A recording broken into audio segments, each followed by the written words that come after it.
Hello and welcome once education online platform में आपका स्वागत है। आज हम बड़े दिन बाद मिल रहे हैं, थोड़ा सा हेल्थ इश्यूज था और आज की क्लास हम लेके आए हुए हैं, क्लास 11th का ही है। और जो टॉपिक आज का हमारा है वो है आपका वायरस। क्या है? वायरस। वायरस के बारे में हम स्टडी करते हैं। अभी आप सेकंड चैप्टर बायोलॉजिकल क्लासिफिकेशन में इंग्लिश को भी आपने पढ़ लिया। अब आपका टॉपिक आपका वायरस। वायरस की ही बात करेंगे हम सब, और वायरस के बारे में स्टडी करना है कि वायरस होता क्या है। जो आज हमारा पूरा इन्वायरमेंट्स है, हम सब ये हमारे लिए एक समझे कौन सा फैक्टर है, और एक कहीं ना कहीं एक अदृश्य है, कहीं दिखने वाला नहीं है। और वायरस तमाम प्रकार के डिजीजेस विकास कर रहा है जिससे किसी इन्फेक्टेड बॉडी को रहेगा। तो हम बात कर रहे हैं, वायरस की बात कर रहे हैं। वायरस होता क्या है? वायरस एक्चुअली एक आपका वायरस वर्ड, जो word virus, this word was generate, इस वायरस का जनरेट कहाँ से हुआ है? लैटिन वर्ड से। किस भाषा से इसकी उत्पत्ति हुई है? लैटिन। और लैटिन है वायरस, जिसका मतलब होता है पॉइजन। क्या होता है? पॉइजन। यानी इसका मतलब है पॉइजन। वायरस का मतलब है बेनिफिट नहीं देना। कोई भी वायरस किसी की बॉडी को बेनिफिट नहीं देता। एक तरीके से जहरीला हो। क्या हो? जहरीला हो। तो वायरस याद रखिएगा, वायरस का जो टर्म ऑफ लाइफ है, वायरस जो टर्म ऑफ लाइफ किसने किया तो आपको पता है, लुइस पास्चर का नाम सबसे पहले आता है। किस साइंटिस्ट का नाम? Louis Pasteur. अगर आपसे बात कोई करे कि वायरस जो टर्म है, वायरस को अप्लाई किसने किया है, तो लुइस पास्चर ने किया है कि वायरस होता क्या है। एक्चुअली वायरस इज, हम लिख सकते हैं, virus is connecting link between living and non living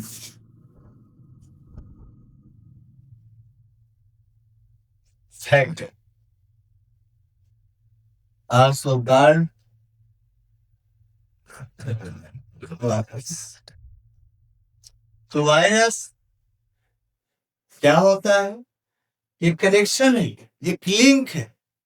और वह कनेक्शन, वह लिंक किसका है? लिविंग और दूसरा non living factor.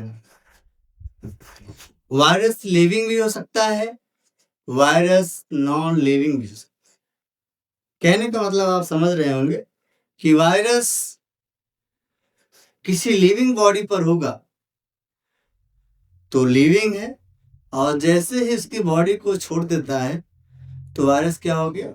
Non living हो गया।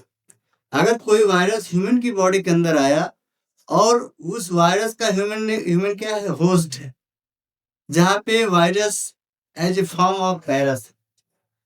वायरस क्या होता है? वायरस जब किसी लिविंग होस्ट पे होता है तो किस फॉर्म में होगा? पैरासाइट के फॉर्म में। किस फॉर्म में होगा? पैरासाइट के फॉर्म में होता है। और हम उसको कौन सा पैरासाइट बोलते हैं? ऑब्लिगेट। कौन सा पैरासाइट होता है? ऑब्लिगेट पैरासाइट के फॉर्म में वायरस किसी की बॉडी में रहता है। और बॉडी पर अगर है तो लिविंग है, यानी लिविंग बॉडी पर है तो लिविंग है। और जैसे बॉडी से अलग हो जाता है तो क्या हो जाता है आपको? Non living. तो वायरस किसी की बॉडी में हो सकता है, वायरस प्लांट में भी हो सकता है, वायरस एनिमल में भी हो सकता है। याद रखिएगा, वायरस प्लांट में भी हो सकता है, वायरस एनिमल में भी हो सकता है। ठीक है, तो ये दोनों जगह पे जिस फॉर्म में दिखेगा वो फॉर्म क्या होगा, ऑब्लिगेट पैरासाइट। किस फॉर्म में आपको दिखेगा, ये ऑब्लिगेट पैरासाइट के फॉर्म में वायरस आपको दिखेगा। वायरस के नेचर की बात करें तो वायरस होता कैसा है, एक्चुअली वायरस का इंट्रोडक्शन ही चल रहा है, तो वायरस आ सेलुलर होता है। वायरस क्या होता है, आ सेलुलर, यानी वायरस किसी भी सेल का हिस्सा नहीं, इज नॉट प्रोकैरियोटिक और यूकैरियोटिक। यानी वायरस जो होता है वो आ सेलुलर है, ये आपका ना तो प्रोकैरियोटिक हो और ही ना ही आपका यूकैरियोटिक। हमने कहा कि ये वायरस लिविंग और नॉन लिविंग के बीच का कनेक्शन है, ये किसी भी सेल का हिस्सा नहीं। अगर आपसे कोई पूछे कि वायरस किस सेल के अंदर आता है, तो आप बताएंगे वायरस किसी भी सेल का हिस्सा नहीं, वो ना तो आपका प्रोकैरियोटिक है और ना आपका यूकैरियोटिक है, ये किसी भी सेल का पार्ट नहीं है। ये क्या है, आसेलुलर है, यानी किसी भी सेल में नहीं आता। तब वायरस है क्या, कि वायरस अगर मान लीजिए वो आज सेलुलर है फिर भी इतना खतरनाक है, उसके पीछे क्या रीजन हो सकता है। एक्चुअली वायरस की अगर हम बात करें तो वायरस मेडअप बाई प्रोटीन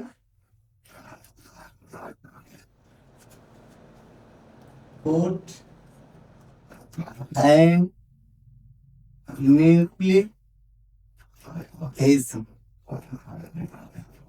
तो वायरस जो चीजों से मिलकर बना है, पहला प्रोटीन है, यानी कि टॉर होता है प्रोटीन का, और किससे मेडअप हुआ, न्यूक्लिक एसिड। न्यूक्लिक एसिड बोले तो दैट वाइज आपका जो न्यूक्लिक एसिड है वह आपके पास दो न्यूक्लिक एसिड है। एक आपका न्यूक्लिक एसिड है तो फर्स्ट जेनेटिकल मटेरियल आप बोलते हो आरएनए, और दूसरा क्या होता है, डीएनए।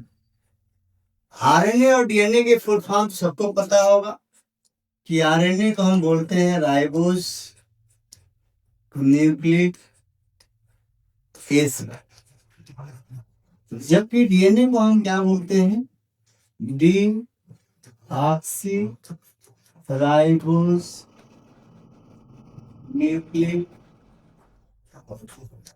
एसिड। तो डीएनए भी आरएनए भी ये दोनों क्या होते हैं, वायरस में पाए जाते हैं। यानी वायरस का अगर फॉर्मेशन होता है, वायरस बनता भी है, इन दो चीजों से मिलकर बना हुआ। पोजीशन क्या होती है, जो आउटर पार्ट होता है वायरस का, outer part of virus, virus का जो सबसे बाहरी वाला हिस्सा होता है उसको आप क्या बोलते हो, यानी वो प्रोटीन से होती है, यानी वो प्रोटीन कोट है। लेकिन ये प्रोटीन कोट होता क्या है, ये प्रोटीन कोट क्या है, यूनिट, और यूनिट किसकी है, सब यूनिट, और सब यूनिट किसकी, प्रोटीन कोड की सब यूनिट क्या कहलाती है, कैप्सोमियर। क्या कहलाती है, कैप्सोमियर कहलाती है। All capsomere is made up, या हम कहें group of capsomere also called capsid. यानी एक कैप्सोमियर जब एक ग्रुप में होती है ये किसमें चेंज हो जाएगी, मान लीजिए एक कैप्सोमियर है, second capsomere, third capsomere, fourth, fifth, एक ग्रुप में आ गए, इसमें आ गए, ग्रुप में आ गए, तो अब इसको हम कैप्सोमियर नहीं कहेंगे, यानी इसको हम अब क्या कहेंगे, इसको हम कहते हैं कैप्सीड। इसको क्या कहते हैं? कैप्सिड। याद रखिएगा, पहले एक इसकी एक वन सब यूनिट को हम क्या बोलेंगे? Capsule unit. बट अगर एक ग्रुप में दिखने शुरू हो जाए तब उसे हम कहेंगे कैप्सिड कहना। वायरस की सबसे खास पहचान ये भी है कि अगर वायरस के पास जेनेटिक मटेरियल है और उसके आउटर कवर पर प्रोटीन कोट है, यानी कैप्सोमेर की ग्रुप है, कैप्सिड के फॉर्म में है, तब तो वायरस है। बट अगर कैप्सिड नहीं है तो वायरस नहीं। इतनी चीजें आप विशेष कर ध्यान देंगे। और कैप्सिड क्या है? यही प्रोटीन कोट। ये कैप्सिड क्या है? यही प्रोटीन कोट है। यही प्रोटीन कोट क्या करता है? वायरस को कवर। इतनी बात आपको समझ में आ रही होगी। आपको नॉर्मली वायरस का जो स्टडी होता है ये माइक्रोबायोलॉजी में आप पढ़े होंगे। माइक्रोबायोलॉजी, उसमें एक साइंस है वायरोलॉजी। क्या है? वायरोलॉजी। तो वायरोलॉजी में इसका क्या होता है? स्टडी होता है। याद रखिएगा कि वायरस का स्टडी के साइंस की में आता है, तो आपको याद होना चाहिए वायरोलॉजी में आता है। किसमें आता है? वायरोलॉजी में आता है। अगर हम बात करें वायरस के डिस्कवर की, तो एक तो आपको टर्म तो पता होगा कि लुईस पैस्चर ने जनरली अप्लाई किया है। लेकिन आपने सुना होगा कि जब वायरस की डिस्कवर हो रही थी, तो पहली बार जब वायरस को डिस्कवर किया गया था, फर्स्ट वायरस, तो फर्स्ट वायरस का नाम पूछा जाता है, तो फर्स्ट वायरस क्या था? Plant virus. क्या नाम था? Plant virus. और ये प्लांट वायरस कहाँ दिखने वाला था? कहाँ दिखा था? किस प्लांट को? Tobacco mosaic virus. ये कहाँ दिखने वाला था? Tobacco mosaic virus. यानी पूछा जाता है कि पहले वायरस का नाम आप बताइए जो डिस्कवर हुई थी। तो वह था आपका टीएमबी, जिसको आप शॉर्टकट में बोलते हैं, इसको शॉर्टकट में आप पहले सुनते हैं TMB, tobacco mosaic virus.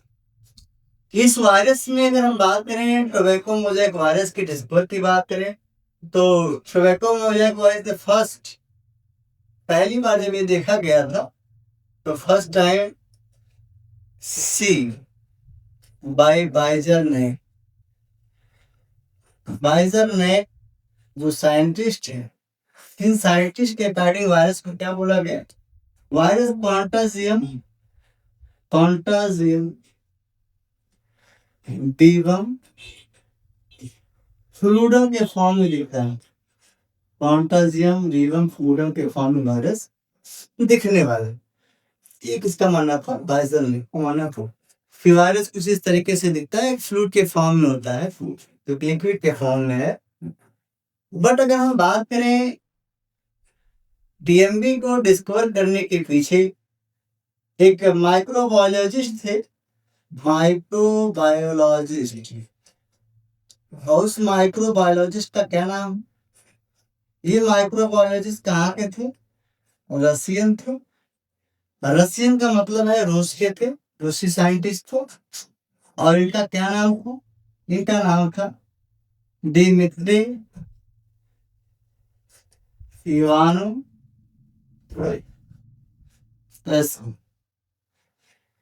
Dimitri Ivanov की जो साइंटिस्ट थे, ये 1892 में डिस्कवर किया था। Discover tobacco mosaic virus. याद रखेगा, पहली बार साइंटिस्ट ने टीएमबी वायरस की खोज की थी, जो फर्स्ट प्लांट वायरस थी। जो क्या था? First plant virus. लेकिन खोज तो कर दिए, साइंटिस्ट ने तो खोज कर दिया, लेकिन उसका क्या एक्चुअली फॉर्म होता है इस वायरस का? वो वायरस कैसा दिखता भी है, इसका कोई फॉर्म नहीं बता पाए। बस वो बताए कि ऐसा ऐसा होता है। ये दिखता है, कहाँ पर दिखेगा? ये दिखेगा कहाँ? Leaf of Tiana tobacco. Actually ये आपके टोबैको का साइंटिफिक नेम है। इसका नाम है बॉटेनिकल नेम है, बॉटेनिकल नेम टोबैको। टोबैको का बॉटेनिकल नेम है, याद रखिएगा, निकोटियाना टोबैकम है। और एक ऐसा वायरस है, फर्स्ट वायरस है, जो डीजे इवानोस्की इसको आप कहते हैं, दिमित्री इवानोस्की ने इसको क्या किया था, डिस्कवर किया था।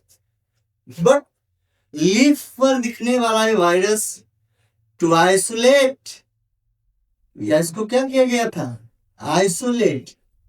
आइसोलेट का मतलब होता है अलग करना, टू आइसोलेट फ्रॉम लीफ। तो लीफ से आइसोलेट किसने किया था, in form of crystal, in form of crystal. किस फॉर्म में, याद रखिएगा, वायरस को पहली बार क्या किया गया है, आइसोलेट किया गया है, अलग किया गया है।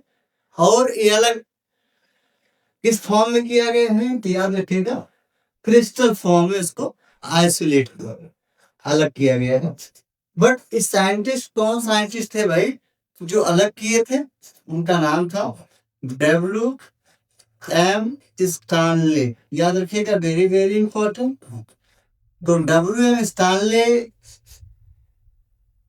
टीएमबी वायरस को क्रिस्टल के फॉर्म में आइसोलेट किया था इन 1935। 1935 में इस वायरस की क्या हुई थी, आइसोलेशन हुआ था in the form of crystal के फॉर्म में वायरस। उनको इस वर्क के लिए, किंतु W.M. स्टानले को इस वर्क के लिए एक ग्रेट अवार्ड दिया गया, ग्रेट अवार्ड। और ग्रेट अवार्ड कौन सा अवार्ड, नोबेल प्राइज। दुनिया में नोबेल प्राइज उन क्षेत्र में दिया जाता है जहां कुछ यूनिक हो, जहां पे कोई डिस्कवर ही चीजें नहीं होती हैं, वहां पर ही इसकी दिया जाता है। और एक कब दिया गया था, 1944। पूछा जाता है कि W.M. स्टानले को जो नोबेल अवार्ड दिया गया था, कब दिया गया था, 1944 में दिया गया था। और ये क्रिस्टल के फॉर्म में आइसोलेट कब किए थे, 1935 में आइसोलेट भी किया था। निकोटियाना टोबैको की लीफ पर किसने देखा था, तो आपको याद होना चाहिए कि दिमित्री इवानोस्की ने किया था। जबकि कांटा जीएम बीबम फ्लूडन के फॉर्म में किसने दिखाया था, तो बाइसन ने देखा था। ये तमाम प्रकार के साइंटिस्ट हैं जो एक वायरस के बारे में भी डिस्कशन हुआ है। तो हमारा जो एक वायरस है, पहले वायरस के बारे में पढ़ते हैं। और एक पहला वायरस क्या है, प्लांट वायरस। क्या है, प्लांट वायरस। तो प्लांट वायरस में आपको पढ़ना किसको है, टीएमबी, टीएमबी, यानी इसको सभी बच्चे टीएमबी बोलते हैं, टोबैको मोज़ेक वायरस। मोज़ेक जहाँ पे आ जाए समझ जाना कि एक अंगूर के गुच्छे के जैसे कुछ चीजें अगर आपको दिखने लगे, प्रोटीन के पार्ट दिखने हुए, तो उसको हम मोज़ेक है क्या कहते हैं। तो हम स्ट्रक्चर के तौर पर बात कर रहे हैं किसको, टीएमबी का स्ट्रक्चर। तो टीएमबी का जो स्ट्रक्चर है वो दो चीजें इस पे है।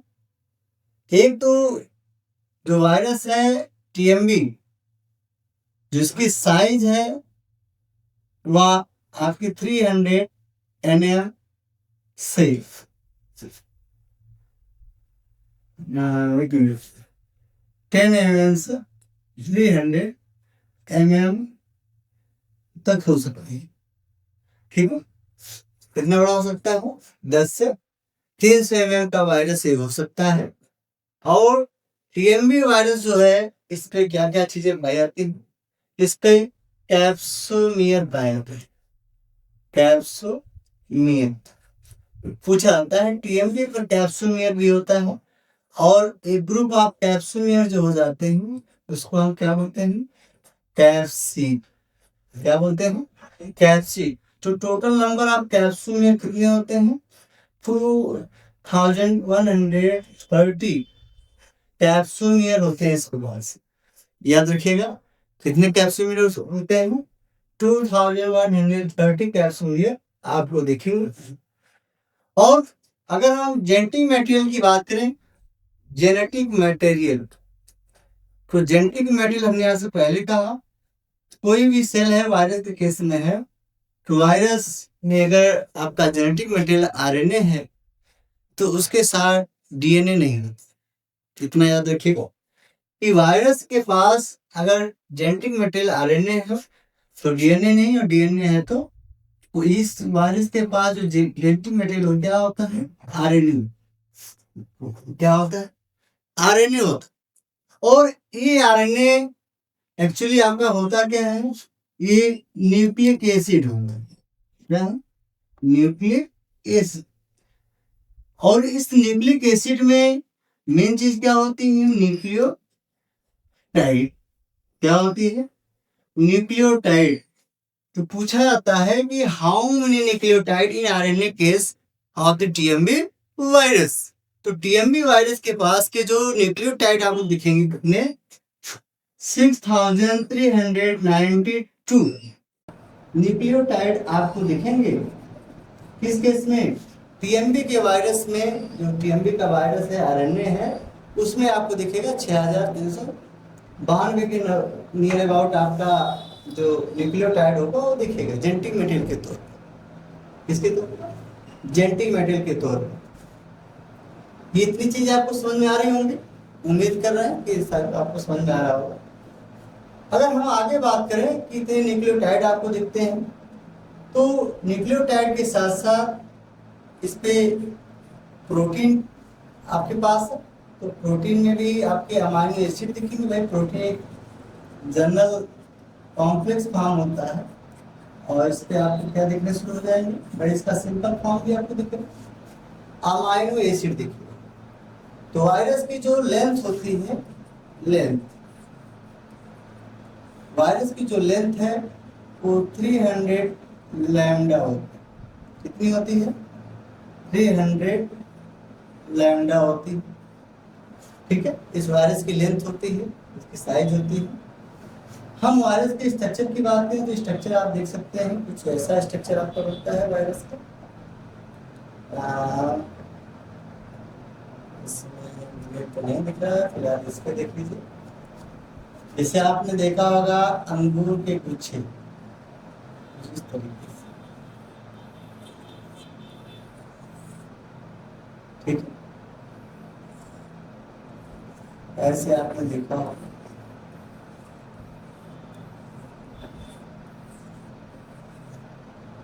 ठीक है,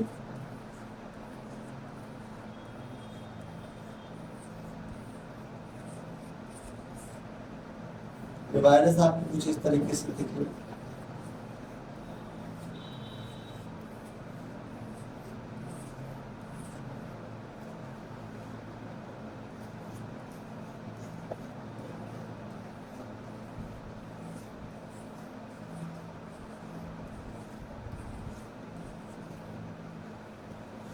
वायरस में जो आपको सामने अभी हमने डायग्राम बनाया हुआ है, इस डायग्राम में आप देख रहे होंगे ये सब क्या है?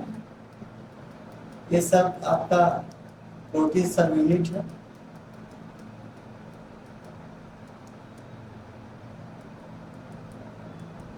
इसको क्या बोलते हैं? सभी प्रोटीन यूनिट को। इस सभी प्रोटीन यूनिट को हम बोलते हैं कैप्सूल। एक यूनिट क्या है? कैप्सोमियर। इसको हम क्या बोलते हैं? कैप्सोमियर। और एक ग्रुप में आ गया तो क्या बोलते हैं इसको? कैप्सिड। क्या बोलते हैं? कैप्सिड।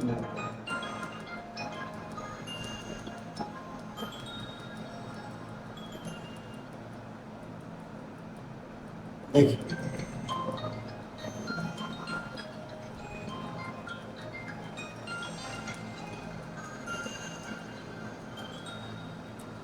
तो यहाँ पे आप देखेंगे कि वायरस जो होता है इसके पास जेनेटिक मटेरियल के तौर पर आरएनए होता है। आरएनए कुछ इस तरीके से दिखता है।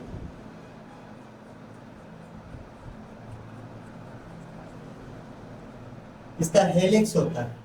उसको बोलते हैं आरएनए हेलिक्स। ठीक, और इसको हम बोलते हैं कैप्सोमियर। कैप्सोमियर, और एक ग्रुप में आ गया तो इसको हम बोलते हैं कैप्सिड। क्या बोलते हैं? कैप्सिड। हमने आपसे पहले ही कहा कि इसके पास कितने होते हैं? 2123 कैप्सोमियर होंगे, और ये सारे कैप्सोमियर मिलकर बनाते क्या है? एक आपका टीएमबी वायरस बनाते हैं। और एक टीएमबी वायरस दिखेगा कहाँ? लीफ के सरफेस पे दिखता है। कहाँ दिखता है? लीफ के सरफेस पे दिखता है। इतनी बात आपको समझ में आ रही होगी। जब ये आइसोलेट होता है क्रिस्टल के फॉर्म में है, कोई प्रॉब्लम यहाँ पे नहीं होनी चाहिए। तो ये उम्मीद करते हैं कि ये टीएमबी वायरस आपको समझ में आया होगा, बेहतर समझ में आ रहा होगा। यहाँ तक कोई दिक्कत तो होनी नहीं चाहिए मेरे हिसाब से। अब एक कैसा वायरस था? अभी आपका प्लांट वायरस था। ये कैसा वायरस था? प्लांट वायरस था। अब हम बात करेंगे एनिमल वायरस की बात करेंगे। तो एनिमल वायरस में खासकर जो आता है आपका पहला वायरस एनिमल वायरस में bacteriophage.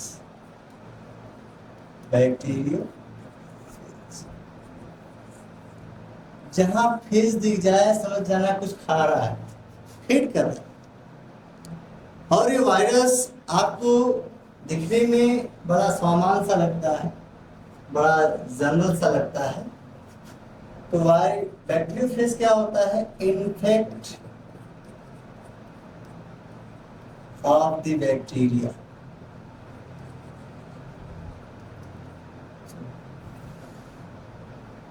Infect of the bacteria, also called bacteriophage या फेज। वायरस आपका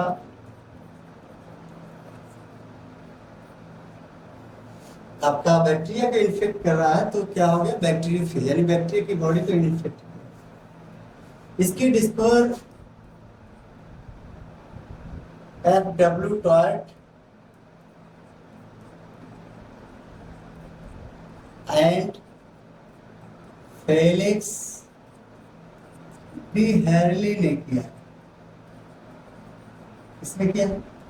FW टॉयट एंड फेलिक्स बी हेरली ये 1915 में किए और ये 1917 में। दोनों इस वायरस और दोनों अलग अलग देश से रहने वाले हैं। ये ब्रिटेन से हैं तो फ्रांस से हैं।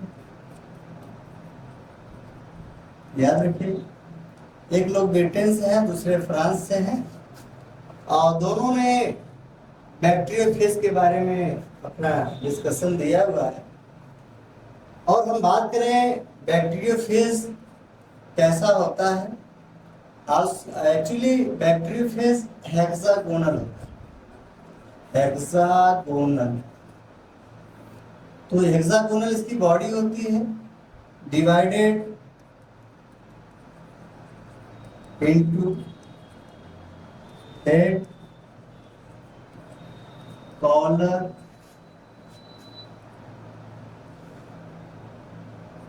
and tail। इन तीन चीजों में ये वायरस क्या होता है? डिवाइड। ठीक है, बात आपको समझ आ रही हो? हमने पहले ही कहा कि आउटर पे क्या दिखेगा? आउटर पार्ट पे क्या दिखता है? आउटर पार्ट पे प्रोटीन कोट दिखता है। जो वायरस के पास जरूरी है प्रोटीन कोट हो, यानी कैप्सिड। और जेनेटिकल मटेरियल में ये वायरस आपका टीएमबी है, तो जेनेटिकल मटेरियल क्या होगा इसके पास? जेनेटिकल मटेरियल, जो जेनेटिकल मटेरियल है इसका वो डीएनए। ठीक है, और ये डीएनए कैसा होता है इसके पास? इसके पास जो डीएनए होता है वो 5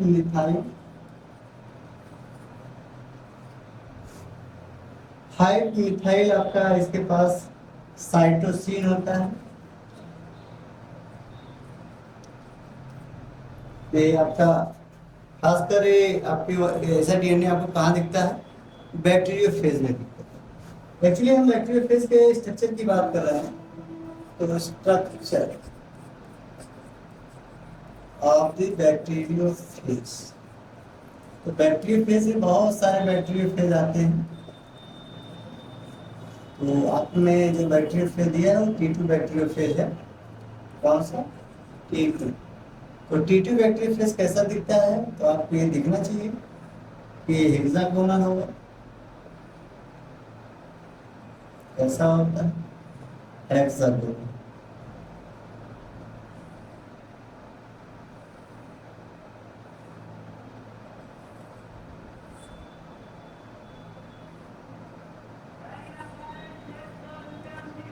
देखिए कुछ इस तरीके से दिखता है, और इसके पास क्या होता है? कॉलर होता है। क्या होता है? और इस कॉलर में बहुत सारे प्रोटीन आपको दिखते हैं, और यहाँ पे देखेंगे कॉलर के पास क्या होता है? प्लेट होता है। यानी वायरस है, इस वायरस के पास आपको दिखेगा क्या क्या? इसके पास जो दिखता है, इसके पास जो एक आपको ये क्या सा पार्ट हो गया, ये हेड का पार्ट हो गया, ये क्या हो गया? कॉलर हो गया। क्या हो गया? कॉलर हो गया। और ये इसके पास जो टेल होती है कुछ इस तरीके से होती है।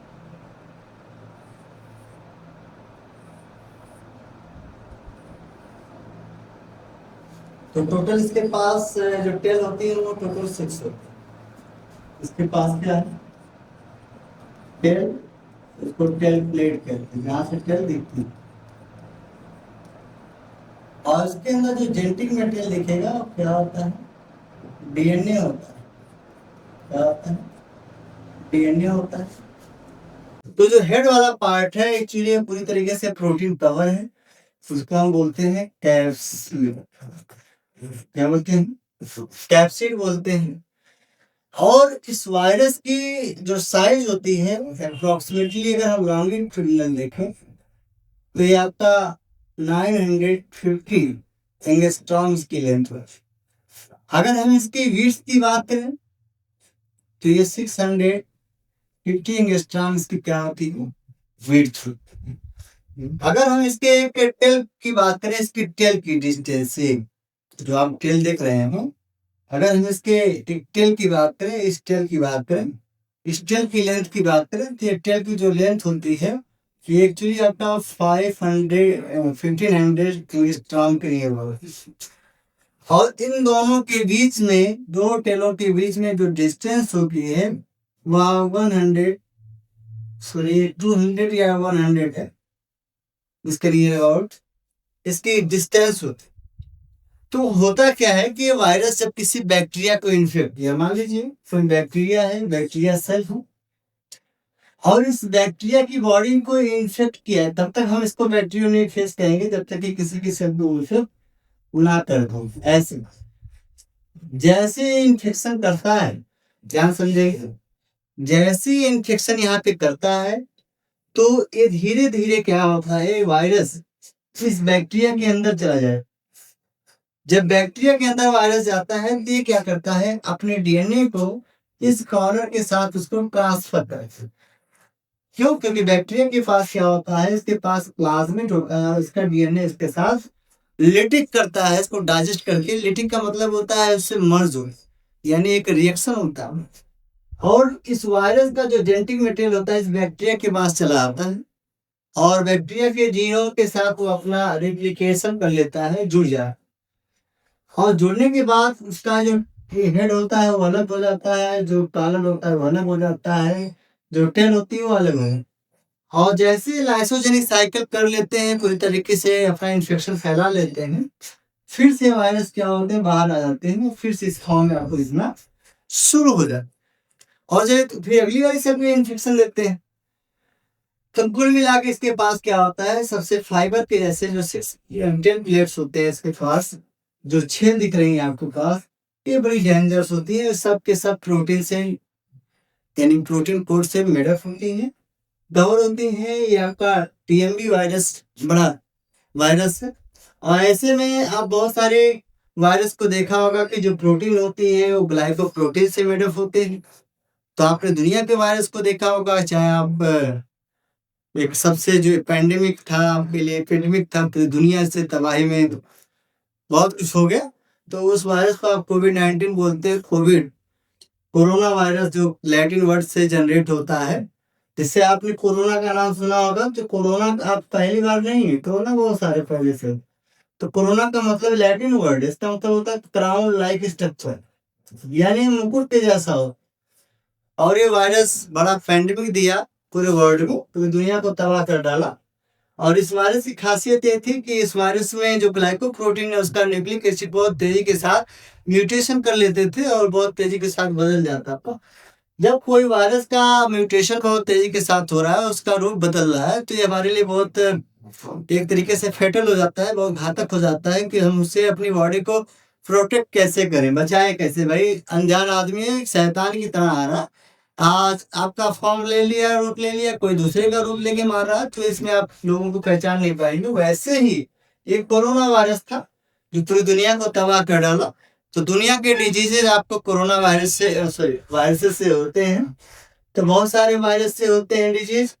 तो नॉर्मली आप एक चीज जानते होंगे, अगर वायरस से जानने के लिए डिजीज तो बहुत सारे हैं। तो एक नॉर्मल तुम लोग मैं बता दे रहा हूँ, जीएसटी, जीएसटी क्या ये चाचा कह दीजिए हिंदी में, चाचा,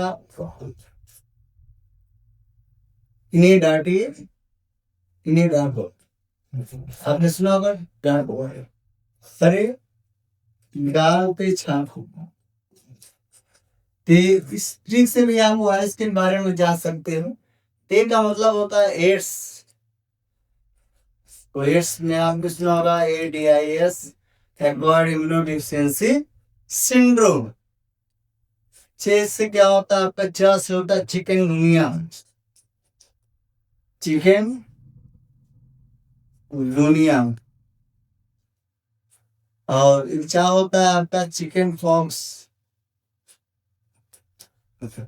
T for influenza, S for herpes, D for dengue, T for trachoma, measles, खसरा, रेबीज, मम्स,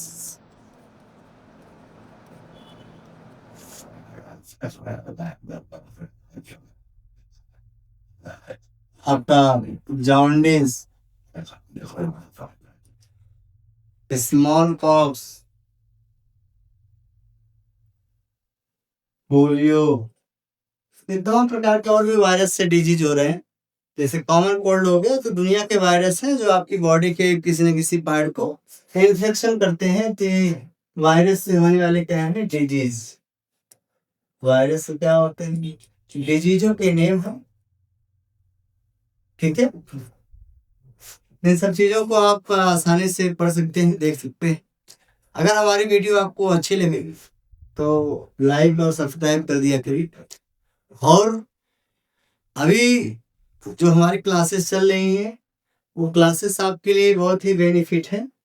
थोड़ा सा इनकन्वीनियंस हो जाता है भाई, हेल्थ है, वायरस है, तो नॉर्मल वायरल फीवर चल रहा है, जिससे थोड़ा सा वीडियो आपको लेट मिल रहा होगा।